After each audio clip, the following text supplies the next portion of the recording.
સુરત મહાનગરપાલિકાના pre monsoon કામગીરીના દાવાઓની pole ખોલી દીધી છે।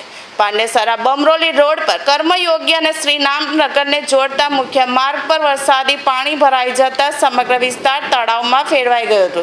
રસ્તા પર પાણી ભરાવાને કારણે વાહન ચાલકો, સ્થાનિક રહેવાસીઓ તેમજ રોજિંદા અવરજવર કરતા લોકોને ભારે મુશ્કેલીનો સામનો કરવો પડ્યો હતો। સ્થાનિકોએ આક્ષેપ કર્યો છે કે આ વિસ્તારમાં કોર્પોરેટર તેમજ સુરત શહેરના દંડકનું નિવાસસ્થાન હોવા છતાં સમસ્યા વર્ષોથી યથાવત છે। અનેક રજૂઆતો છતાં તંત્ર દ્વારા અસરકારક પગલાં લેવામાં આવ્યા નથી। આ ઘટનાને પગલે સ્થાનિકોમાં રોષ જોવા મળી રહ્યો છે। તેમણે પ્રશ્ન ઉઠાવ્યો છે કે આખરે વરસાદી પાણી ભરાવાની આ સમસ્યાનો કાયમી ઉકેલ ક્યારે આવશે। સ્થાનિકોએ સુરત મહાનગરપાલિકાને તાત્કાલિક વરસાદી પાણીના નિકાલ માટે યોગ્ય ડ્રેનેજ વ્યવસ્થા ઊભી કરવા અને ભવિષ્યમાં આવી સ્થિતિ ન સર્જાય તે માટે કાયમી આયોજન કરવાની માંગ કરી છે।